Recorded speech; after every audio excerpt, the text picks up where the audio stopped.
Hello, hello, hello, and welcome to the show. This is Wrestling with Entertainment. I'm bringing you the exclusive breaking news, previewing and reviewing the latest shows from WWE, AEW, New Japan, and everything in between. I am your host, James J., featuring Kaliko Yats, who is not here, Mitch Mayhem, who is also not here, and Scooter Dust, who is here. All I want for my birthday is a big booty toe. I think that's what anybody would want for their birthday, Scooter. Just me and 2 Chains. That's all we want. Yeah. I mean, you're not asking for a lot.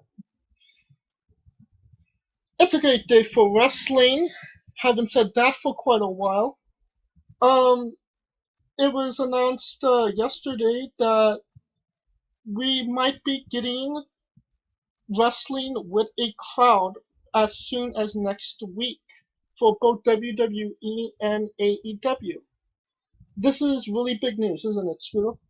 Yes, it absolutely is. I mean, the crowd is what defines a wrestling event, regardless of the company. And to finally, see, hopefully seeing a wrestling event with a crowd brings, a certain, that certain, like, spark back to being fans. Right. I think um there was a lot of, well, not a lot of matches, but a couple matches during this pandemic that would have really benefited from a live crowd reaction. Oh, Um absolutely. Off the top of my head, I could name Kevin Owens and Seth Rollins at Mania. Um Last week, Keith Lee and Damian Priest. All good matches that could have gotten a little bit higher if they had that reaction. You have any matches you think? Um, uh, Randy Orton and Edge Oh, without a doubt, that could have could used have. commentary. I mean, I mean, gathered. I will say this: that Randy Orton and Edge is probably one of the few matches that happened at WrestleMania 36 that kind of told its story through the match. It kind of didn't need commentary. It uh, it was we we really didn't need to know because deep down we knew why they were fighting. Anybody who was you know a even an Attitude Era fan knew why, you know with Edge coming back and everything, and despite what people may say about him, Randy Orton is one of the, if not, you know the best, you know storytellers in Absolutely. the ring. You can rag on him all you want for his so-called antics and Which whatnot, is but just essentially trolling the fans, right? yes, so yeah, for the most part, yes, Randy Orton does uh take enjoyment in ribbing the fans, and you might say that he's one of the few uh wrestlers that actually tries to keep kayfabe when he's not in the ring. Right. And but uh, I mean, yes, it could have definitely benefited from the crowd. Absolutely. Um, at the same point, on the opposite end of the spectrum, there were matches that definitely benefited from not having a crowd because the crowd would have crapped all over them. I'm assuming Braun Strowman and Goldberg? As much as people want Braun Strowman, they hate Goldberg more. Right. And honestly, I'm pretty sure that Roman Reigns dodged a career-altering bullet. That's an interesting. Because ever since he got the fans back on his side, he hasn't been in you know those matches where Roman is is unstoppable and whatnot. And honestly, as much as people would have liked to see Roman and Goldberg in a battle of spears, it would have been a major heat killer, or a major heat getter, depending on how you want to define the term heat, because that hate for Goldberg would have transferred onto Roman Reigns. Because if Roman Reigns were to get in the ring with Goldberg, fans will go right back to thinking about WrestleMania 32 and how Triple H and no, 33. I'm sorry, 33. Roman Reigns, Undertaker. Okay. And how barely got through that. Now Undertaker was 45. All right, maybe 55% of that. But the fact still remains. Roman Undertaker, and then Undertaker Goldberg at Super Showdown, and that was a mess. And honestly, I think the fact that Braun Strowman Goldberg didn't have a crowd was good, and it really did. I think it really did save Roman's career in the eyes of the fans. We are being joined by Mitch Mayhem now. Hey, what up, everybody? We are talking about pro wrestling finally getting a crowd as soon as next week. Your thoughts on the matter? That's actually been debunked. That's not happening. Oh, how? That's not happening. No, that was a rumor, but that's not happening. No. Could you maybe elaborate a little bit more? What? I just heard that was a rumor going around that was false, and that they are not starting up this week or next week. They wanted to, but that someone's fucking putting it around the internet and everyone's believing it. That's what I'm hearing. Hold on, I've got apparently something here. Florida will allow live wrestling crowd starting. Oh, okay. The Ron DeSantis thing? Yeah, the phase 1 of the 4-part plan starting on May the 4th. Okay, in Florida, in Georgia, because, yeah, okay. Yeah. It's going to be under strict social distance guidelines. So it's going to be... They're going to have... Sorry, go ahead. It's just going to be very odd to see a crowd 6 feet apart from each other. But wait, hold on. Are you sure that they're going to allow fans? Because I hear that's not the case. No fans. They're allowed. They're going to be filming again in live, but not in front of fans. Large spectator sporting events should use strict social distancing guidelines and limit occupancy to venues to 25% of building capacity. That's retarded. So I'm sorry. That's stupid. So instead of 10,000 fans, you're gonna have 2,500. That's still dangerous in this time. Wait. I can. That's dangerous. Hold on. I can say that both you, Mitch, and you, James, are both correct. I know I'm right. That's why I said it. Okay, No, I'm being fucking. correct. Well, what's the issue? Explain it. Now, there's this four-part phase plan by Ron DeSantis. Live wrestling is phase 2. So it's not. I don't think it's happening next week. No, it's not happening May 4th, but depending on That's what the James phase, said. Yeah. because that's what the article makes it seem. Will wrestling crowds be back as soon as May 4th? He said as soon. I'll say this.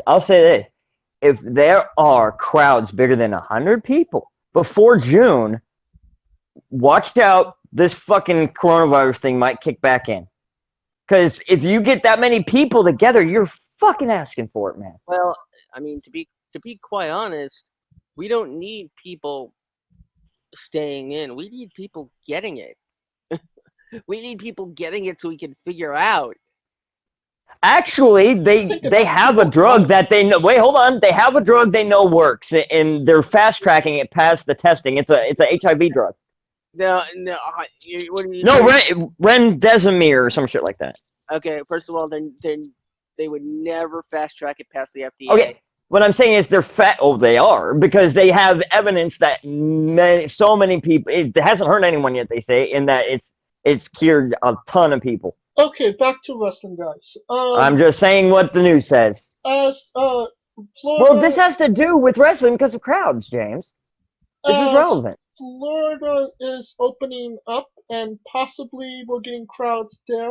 Oklahoma. Okay, I'll believe it when I see it. I don't think it's gonna happen. If it does, fucking shame on them, dude. Another state is opening up and starting to wanting to start up sporting events, and that's Oklahoma as well. So good news for the Native Americans. We might be seeing pro wrestling in Florida, Georgia, well, we are going to see in Georgia, and possibly Oklahoma. So, No one's fucking wrestling in Oklahoma. I mean, if it's open, people are going to come. Yeah, the fucking the fucking desert in California and Las Vegas is fucking open too. You don't see a lot of people there. All right. I'm just saying. Well, I have information that What? kind of debunks the red what is it red Really? Because it was on the fucking news, dude. the article says that They think that it has like serious potential, and that they're trying to make it a fast track thing. That's what I heard. but even fast track me is still gonna take, That will still take 8 months to a year. I'm saying most of the patients in the trial have been discharged. They don't necessarily imply that the drug cured them. Okay, look, I only took what I took from fucking CDC officials on the news. So You gotta pay attention to all the words they use, because they will use whatever words they can to. right, they're half PR people. I know. All right, let's move on. Yep. Next, But real quick, my point to end this. My point is, I think it's irresponsible and dangerous to open things up before June. I think it's asking for a second wave. Go ahead, James. Sorry. Another wrestling company that is starting back up. NWA had a special preview about a week ago, featuring Camille's first match and an interview afterwards. Did any of you guys see that? Real quick, I saw like I didn't watch it. I saw the thumbnail of it. But real quick, NWA doesn't apply because they never go in front of crowds bigger than 100 people before anyway. So. Thumbnail. Oh, what did she wrestle a sweater? Mine as well. She beat the crap out of that girl. Well, she got some big old muscles, dude. And she's cute. It's weird. It's weird. With a cute chick with big muscles, it's weird. Are you implying that cute women can't have muscles, Mitch? I didn't say that. I said, to me, it looks weird. Are you having an identity crisis right now?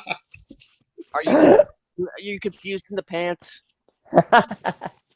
Touche. So finally got to hear Camille speak for the very first time. Fortunately for her, she doesn't have a squeaky China voice, which I think is maybe the biggest thing of her character. No, she don't talk like this. She does So not she talk. talks. Oh, She talks like she got a big dick. Oh no! Squeaky. I know. Oh, okay. Not like okay.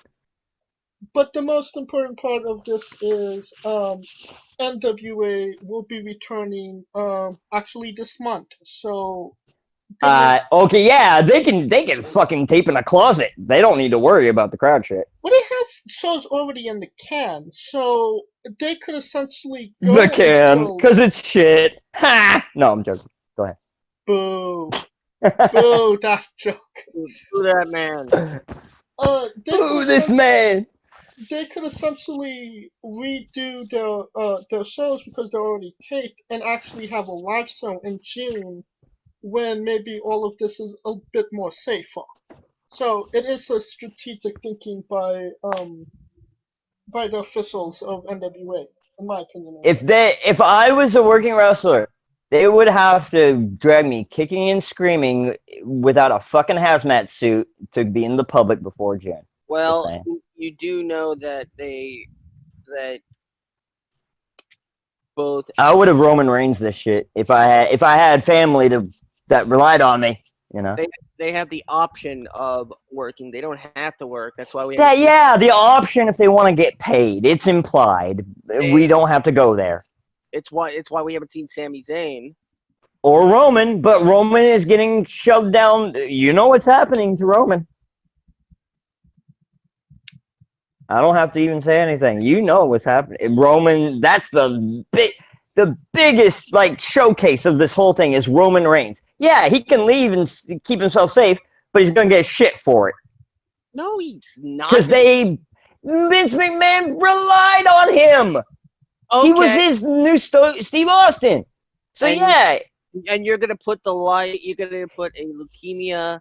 You know Vince would. The only reason he's not doing it is because it would be horrible PR. So of course he's not gonna force a dude with fucking former that used to have cancer to do it. But you know he's pissed that he won't. Come on,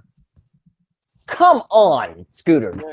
You're too nice to some of these people. You think too nice of them. You really do. You think too harshly. No, bro. No. Hold on, Scooter. I hate to say it, but I'm realistic, brother. That's just real. That's just fucking life. No, that's the truth. That's what happens. Oh, I haven't laughed like that since I was a little girl. That's what happened. Yeah, everyone reacts differently. Moving on.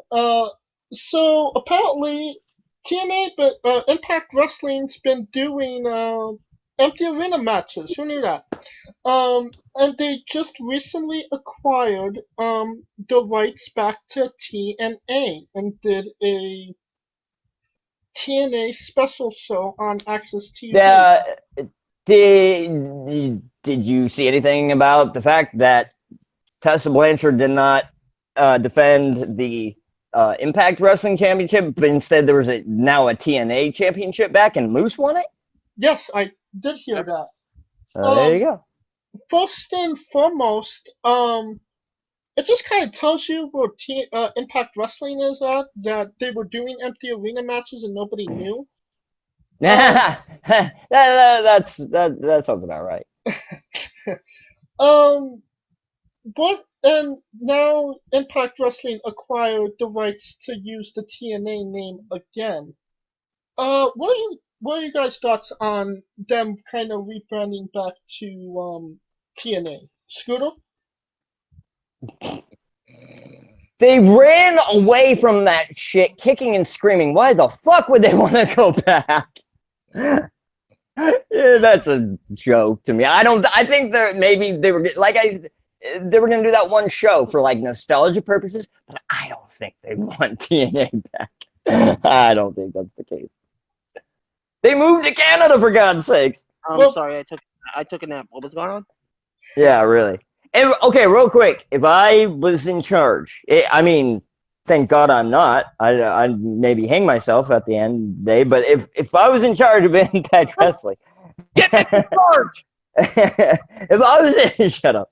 If I was in charge of Impact Wrestling, there's one person I would be aiming for hard because I believe Rusev and the Revolt now are AEW bound. That's already a fact. You can say that thing about NWA, but you know they're already on fucking the Young Bucks TV, fucking internet show, being the Elite. So I would go after EC3. If you're Impact, you need to get EC3. So is Rusev your new Joey Ryan? What do you mean? I don't like his dick or nothing. What are you talking about? So you did like Joey Ryan's dick. No, that's what you implied.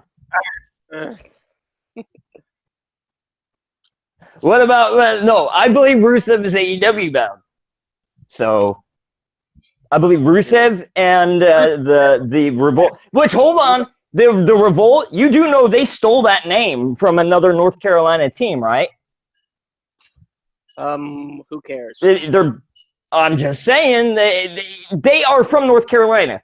They poached from another team where they came from. That's just kind of fucked up. But I don't know. Scooter. North Carolina.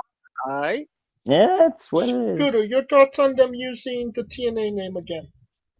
I thought my word. I know, right? What did we not fucking say already? I mean, come on. Again, I respond with, who cares? Yeah, pretty much. No one cared back when it was a fucking thing. I don't think they'll care now. It's nothing against it. It's just why should anybody care? Why does this matter? Real quick, while we're talking about TNA, I might not have a chance to say this again, so I just want to put this out there.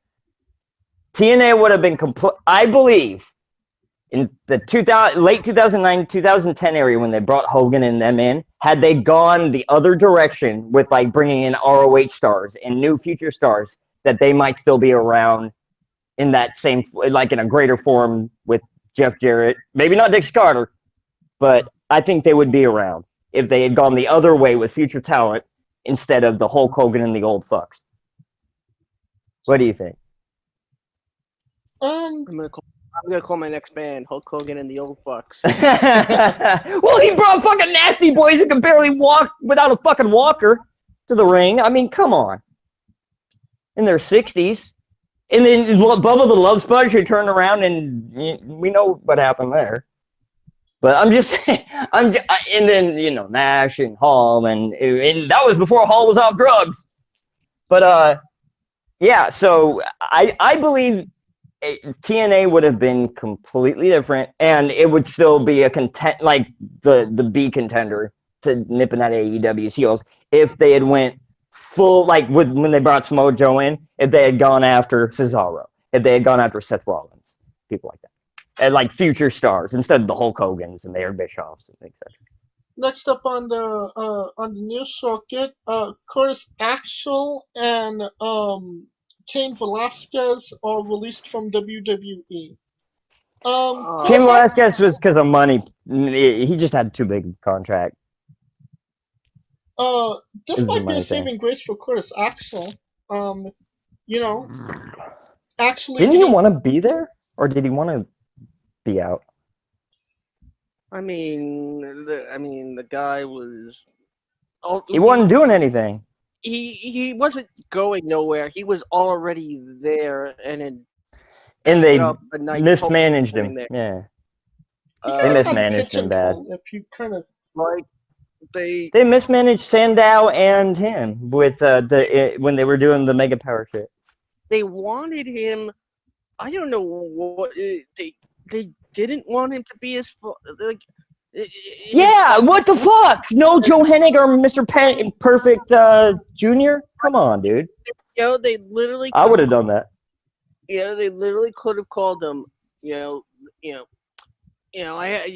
back in the day, I had this idea for a tag team with Joe Hennig and Ted DiBiase. Ooh, yeah, Ooh. that would be the perfect combination or something like that. I called them the Fortunate Sons. I like the perfect combination, but I don't know. But no, the Fortunate Sons and whatnot. But Ain't no you know, fortunate. Wow. I think perfect combination sounds really fucking good. I came off the top of my head and I was like, "Woo, that sounds fucking good." like Curtis Axel was it like, you could have literally. I mean, you call him Mr. Perfect, and then people think about his father's 2002 Yeah, in 2003 run, um, before his unfortunate passing, and then it's they they just didn't let him be himself. be himself. But then again, I don't know if being himself would have worked. I don't know if he Just actually. let him. Nah. Go ahead. I don't. I don't know if he actually had the personality as his But father. here's the question. I think what mattered was I don't think it really for him, the son of Mr. Perfect. I don't think personality matters. I think wrestling skill is what mattered. And if he was Absolutely. let unleash with his wrestling skills, show what he can do. I don't think we've been able to see what he can do. But he didn't have the skill of his father. I don't think Vince let him show it. We don't know that. We don't know that because of the situation. Well, I'm just saying. I think it's very likely he might go to New Japan and try to reinvent himself. They put him with Paul Heyman, and Yeah, that went nowhere. Yeah. that I would have stuck with the Cesaro Heyman stuff. I wouldn't have abandoned that so easy. well, another one released from WWE, Joe Briscoe, who's been with WWE for furloughed. He's Furloughed. not really furloughed. The only backstage talent that hasn't been furloughed and was actually released was Kurt Angle, as of now. And they could always get him back. I don't think Kurt Angle's Well, it was a big. It was like King. It was like King Velasquez situation. It was a big contract, so they were trying to get rid of the minimal effort or the minimal work and big contract workers like that. So. Right. And then you have you touched on it a little while ago. Johnny Ryan had some choice words to say about the late great Vader. And then I didn't hear about that. Yeah, he was like I'm glad that the bully generation of wrestling is over. Huh. And Jim Cornette and his son was like, if you call Vader was not, I don't think if there's a bully, I don't think Vader was that person. I don't think it was Vader. Joey Ryan made a tweet on Monday night. Vader, I heard from all accounts, Vader was a sweetheart. But anyway, go ahead. Sorry. Ryan made a tweet on Monday night to praise AEW Executive Vice President and World Heavyweight Champion Kenny Omega while calling out the bully culture in pro wrestling. Ryan used a clip of the late former World Heavyweight Champion Vader to try and make his point. Ryan wrote, "Give me Kenny Omega, enhanced with talent, credit, and a threat over Vader taking liberties on a guy just trying to get a job. Thankfully, that bully culture in wrestling has declined and we're evolving past it." Cornette, who managed Vader at one point, didn't appreciate the comments made by Ryan. This would be the first time Cornette went off on a rant against Ryan or Omega. Apparently, Ryan blocked at one point by Ryan, whom he referred to as Dick Boy. But I love Cornette. Cornette had this in response. Morning thoughts on Dick Boy. Grown using the term is a pussy. He better be glad things changed or his ass wouldn't be allowed in it. There is evolving and devolving. 4. Joey Ryan is an insufferable whiny douche and needs his pussy powdered. Okay, I agree 100% with Cornette. I like Joey Ryan's talent in wrestling. I don't know the dude, so I don't really know the dude. So yeah, I agree with Cornette here. But wait, there's more to this. I know friends that know him, but yeah, go ahead, sir. Joey Ryan responded, Oh god. "Hi Jim. Obviously, we're never going to see eye to eye on wrestling, but this is a bizarre hill for you to die on, given our knowledge of head trauma, brain damage, and CTE now. This isn't a knock at Vader, as I understand why he worked this way in that era because it was expected." Ryan continued in a follow-up tweet, "The gentleman he wrestled was in no place to cover up or fight back without getting heat on himself. Having numerous peers and colleagues' careers shortened by head injuries, I'm thankful it doesn't need to be this way anymore." I have something to say as soon as you're done. Then Vader's son gets in on this. Jesse White, who still runs his father's official Twitter, responded to the original tweet from Joey Ryan. "Everyone has a spot on the card, and Joey Ryan has his. Different flavors, and maybe this isn't his. When Pops was green with the AWA, he was in the ring with Brody and Stan. It was a different time. Yeah. Go ahead. Connecting the dots, but Pops made his believable. Brody and Stan did. Pops' resume, 13 world titles." Jesse posted a follow-up tweet and said Omega versus Vader at the Tokyo Dome in their primes for New Japan would have been a money match. Well, that's just a no-brain comment. I mean, Omega stayed the hell out of this. Well, of course. Okay, good. Good on Kenny. But real quick, I will defend I will say this. To counter what Joey Ryan said. I think it's a weird hill for him to try to die on with Vader as a bully, or with going after Vader as a bully. There's so many other names you could go after. Why are you picking Vader? Okay, and then he brings up liberties. Being a little rough is not the same as being a fucking bully backstage. That's not even in the same ballpark. Bradshaw and Vader were two different fucking people.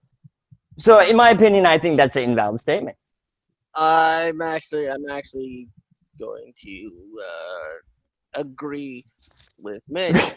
Oh, I thought you said agree with him. Okay, go ahead. It really was a different time. Yeah, completely different. You had to show your balls, and you would get eaten alive. Yeah. You were told to go out and look like right. Look like you couldn't fight back. That's what wrestling was. That's when wrestling had 80s and 90s, yeah. an established hierarchy. And a believability that hadn't, gotten out that it was pre-planned yet too much, like the late 80s, early 90s. And, you can't really rag on Vader too much. I know. I think that's a stupid, like I said, that's a stupid hill to die on in terms of the person. Because the man wrestled and popped out a friggin' eye. Yes, he did. Yeah. And popped back in and finished the damn match. That's a badass dude, yeah. Talking about somebody that took liberties, somebody took liberties with him on that, I would say. Well, gee, he's such a big motherfucker. I could see it happening. People like someone my size has to be a little bit rougher with someone that size if they're facing them, But people also don't realize that, Vader. A lot of people don't know this, but Vader asked of his opponents, the ones that he knew he was gonna have, great. Mick Foley, yeah. He told them, don't hold back. Exactly, because he's a mastodon. He could take it, yeah. Exactly, yeah, and you got to show believability, etc. So, I think we're all on. Sorry, I didn't mean to interrupt. I think everybody agrees that Joey Ryan had no right to go after Vader. I think will say this: That was stupid. Vader. The only place Vader took liberties where he shouldn't have was when he had a microphone in his hand. Yeah, that he might not have had any business with that. I mean, the guy every chance he got, he, said the word bullshit. And real quick, I just want to put this out here because hearing you say that Joey Ryan said that honestly kind of shocked me, because when I was wrestling, there were backstage stories of Vader's kindness, of how he was people call him like a teddy bear. Like, he might seem rough and brooding, but when you get to know him, he's just a fucking teddy bear. That's what I've always heard. He was like how he was on Boy Meets World. Exactly. Yep. And I grew up on that shit, so yeah. So first and foremost, Joey Ryan going after a Vader who is dead. You know what? First and foremost, fuck you for that. Yeah, you can't going after a dead dude. He can't defend himself. I think that's some pussy shit. Right. Second of all, I've met Vader many times, and I have nothing but good things to say about him. Just a real gentleman. Yeah. And but maybe he was a little more rougher in the ring, but as far as I know, he never really hurt anybody. Well, real quick, I will say this too. Being rough, what is this bullshit about being rough? He was in Japanese strong style. You had to be rough or you got fired. But I mean, and nowadays some people would like to have, a lighter fighting match, not strong style. Guys like RVD, Chris Benoit, Eddie Guerrero, they like to lay in their blows, and some guys didn't take too kindly to that. That CB word doesn't hit any better all this years later. I'm just saying. When you say that word, it's like something in the room gets sucked out. Why not? Why not go at why not go after some the actual bullies? Thank you, Bradshaw. No, I was gonna say Bradshaw, but I'm giving it an example. Yeah, let's see, off the top of my head, Perry Saturn. Perry Saturn's a bully? He was a bully back in the day. Yeah, when he almost broke Mike Bell's neck. Yeah, he was. And everybody was like, dude, you don't do that to Mike Bell. And I mean, I will to back up what I said against what you just said about no Bradshaw. Do we all not remember what Bradshaw and Farouk did to the Johnny Grunge and Public Enemy? Wasn't that the Do we not remember that? They kicked the fuck out of them, dude, and then they never were on TV again. They kicked the shit out of them for real. Wasn't that the Dudley Boys? No, it was Public Enemy. Oh no, it was it was APA, Bradshaw and Farouk. Okay. It was Bradshaw and Farouk. Yeah. No, what I meant was it was Team 3D that beat the crap out of Public Enemy. No, it was APA that beat the crap out of Public Enemy. No, because they're referring to a match on Sunday Night Heat. There was a match with APA and Public Enemy where Farouk and Bradshaw started legitimately beating the fuck out of them, out of nowhere. So I'm just saying. And I saw that. I saw a vast difference in wrestling technique and what was happening. So. Yeah. In fact, it was a barroom brawl, but yeah. All right, and let's that will conclude our. I'm just saying that's why I bring up Bradshaw. But here we go.